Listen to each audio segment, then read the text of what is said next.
Exercício 2.1, nós vamos entrar numa sequência agora de exercícios envolvendo pistões, forças e outros conceitos, além da hidrostática. No sistema da figura, desprezando-se o desnível entre os cilindros, determinar o peso G, que pode ser suportado pelo pistão 5, que é esse cara aqui, logo abaixo de G. Desprezar os atritos, P1, área 1, área da haste 1, área 2, área 3, área 4, área 5, a altura do desnível e o fluido que é mercúrio. Bom, nós temos que chegar a esse peso. Isso tudo está em equilíbrio. Portanto, nós temos que criar os equilíbrios físicos, já que temos pressões exercendo forças em determinadas áreas. Por exemplo, nesse ponto aqui de equilíbrio, nós temos a pressão 4, eu chamei de 4 pela comodidade com os pistões que estão também nomeados com 4. Então, a pressão 4 aqui desse ar vai gerar uma força nesse pistão 5, equilibrando a força G. Então, para todos os efeitos, vamos começar lembrando que pressão é força sobre área e que a força, portanto, será sempre pressão vezes área. Nós temos duas forças em equilíbrio. Uma força 4, um G, perdão, que equivale à força que esta pressão 4 exerce nessa área 5. Cuidado aqui. Então seria P4 vezes área 5. Essa é a igualdade que vai chegar na resposta. Bom, a pressão 4 também vai exercer força nessa área 4, que, por sua vez, conectada pela haste, vai exercer força com a pressão 3. Como aqui tem um respiro, eu posso dizer que no movimento o que estiver aqui dentro não vai interferir em nada. O respiro é justamente para que esteja um alívio de pressão.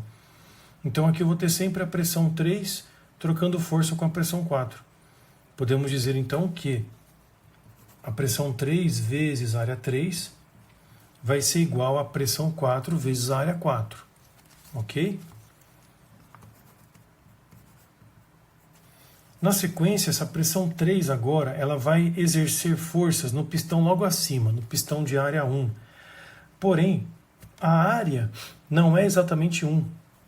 Existe essa haste que atrapalha e não permite que essa superfície seja sujeita às forças da pressão. Então, eu preciso fazer um desconto. Eu preciso pegar a área 1 e descontar a área da haste para que a área seja contabilizada corretamente.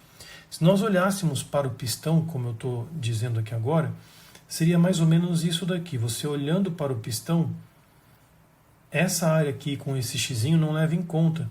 Eu só posso levar em conta a área dessa rosquinha, visto que essa área é a área realmente que está sujeita à força da pressão 3. Então essa é a ideia. Né? Tem uma área aqui que eu não posso levar em conta. Portanto, a pressão 3, que multiplica a área 1 menos a área da haste, vou colocar AH, está em equilíbrio com a força exercida por P1 na área 1. P1, área 1. Agora, essa força que P1 exerce menos essa força P3 vai resultar em uma força que equilibra a pressão 2. Aqui seria um ponto complicado. Por quê? Nessa haste temos pressões dos dois lados. A força em 1 e a força em 3, elas vão executar um movimento ou uma tensão aqui que está equilibrada com a 2. Então, digamos que essa equação minha está faltando um termo aqui, está faltando uma avaliação extra. Então eu tenho que dizer que as forças P1, vamos reformular aqui. A força P1 vezes a área 1 menos a P3, área 1 menos a área da haste, vai ser equilibrado pela força 2, que é exercida pela pressão 2. P2, área 2. Então essa seria a descrição desse equilíbrio de forças. De novo, como aqui nós temos um fluido no meio do caminho, o saldo de forças que está atuando aqui entre em equilíbrio com o 2. Eu não posso equilibrar só esse lado, esquecer que tem essa força 2. Eu até poderia ter feito, né, essa análise, dizendo que a força 2 transmitida pela haste mais a força 3 equivale à força 1. Aqui eu fiz um desconto, né? Vamos desenhar essa situação, porque eu creio que essa seja a mais complicada. Eu vou reformular aqui, ó. P1 área 1 vai ser igual a P3 área 1 menos área da haste, mais P2 área 2. Naquela confecção daquele desenho, então, nós teríamos isto. Existe a força 2 e existe a força 3. Atuando aqui no pistão, tanto pela haste quanto pelo gás. E existe a força 1 atuando. Essa igualdade de forças está aqui descrita. Por último, gente, nós temos a pressão 2 equilibrando essa altura de mercúrio. A pressão 2 igual a gama do mercúrio vezes 1H.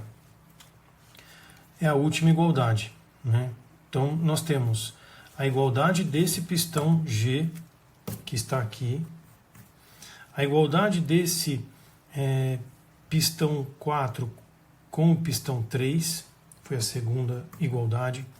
Temos essa igualdade entre força 2, 3 e 1, que a gente colocou aqui. E, por último, a própria força da pressão 2 equilibrando o fluido, quarta equação. Nossa incógnita é o G. Nós temos aqui a incógnita, a área 5 nós temos, todas as áreas nós temos, ok? Então, todas as áreas estão aqui em dia. Agora, pressão 1 nós temos, ok? A pressão 1 nós temos, e só. E como nós temos mercúrio e altura, automaticamente a pressão 2 também nós teremos. Mas vejam só as incógnitas aqui. Pressão 2 é uma incógnita, pressão 3 é uma incógnita, pressão 4 é uma incógnita e a própria G é uma incógnita. Eu estou aqui marcando as incógnitas para a gente poder contar. Ó, 2, 3, 4 e G. São 4 incógnitas. Eu tenho 4 equações. Se porventura, ao resolver um problema muito complexo, não fizer essa conferência, nós vamos ficar correndo atrás do próprio rabo, sabe? Não vai sair do lugar. Então é importante fazer essa conferência das quantidades de equações e as incógnitas. Então vamos lá, primeiro passo, como é que eu vou resolver esse problema? Bom, primeiro eu vou pegar a equação 4. Eu sei que P2 vai ser 136, 10 a terceira, multiplicado pela altura H, que ele define para nós valendo 2 metros. Então nós vamos ter a pressão 2 já. 136, 10 a terceira vezes 2. Então isso vai dar 272, 10 a terceira. Com a pressão 2, nós podemos agora equacionar a pressão 3. Eu vou lá na terceira equação, onde nós temos pressão 1, área 1, igual a pressão 3, área 1 menos área da haste, mais pressão 2 que acabamos de encontrar, área 2. Aqui, gente, eu vou usar uma conveniência. Como todo mundo está multiplicado por área, se eu utilizar em centímetros, isso vai ser cancelado. A pressão 1 é 500, 10 a terceira. A área 1, 10 centímetros quadrados. Pressão 3 me interessa. Área 1, 10 centímetros quadrados, menos a área da haste, 2 centímetros quadrados. A pressão 2 nós encontramos agora, 272, 10 a terceira. E a área 2 vale 2,5 centímetros quadrados. Veja que as grandezas de centímetros se cancelariam mesmo. Então nós temos 500, 10 a terceira vezes 10, menos 272, 10 a terceira vezes 2,5, tudo isso dividido por 8. E a pressão 3, dando 540, 10 a terceira Pascal. Então já chegamos à pressão 2, agora chegamos à pressão 3. Com a pressão 3, eu posso ir para a segunda equação. Pressão 3, área 3, é igual a pressão 4, área 4. Pressão 3 nós encontramos, 540, 10 a terceira. Área 3 vale 5. Pressão 4 me interessa. Área 4, 20 centímetros quadrados. Pressão 4, então, seria a nossa resposta vezes 5, dividido por 20. 135 quilopascal. Agora, por último, a primeira equação, Gzão é igual a P4 vezes a área 5. E a área 5, ela vale 10 centímetros quadrados. Aqui eu preciso corrigir agora as minhas observações. Veja que a todo momento eu usei na equação 3 e 2 centímetros quadrados porque as unidades se cancelariam. Aqui não. Aqui eu tenho que colocar 135, 10 a terceira, vezes a área 5, que é 10 centímetros quadrados, ou seja, 10 vezes 10 a menos 4. Isso aqui, dá para cancelar facinho tudo isso aqui, ó. Puf, puf, puf. E o G dá 135 newtons. Essa seria a força, então, do peso deste corpo aqui em equilíbrio com todo esse sistema. Então, qual a ideia dessa questão? Mostrar algumas ideias físicas a respeito de equilíbrios.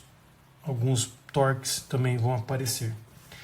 Vamos ao exercício 2.2 agora.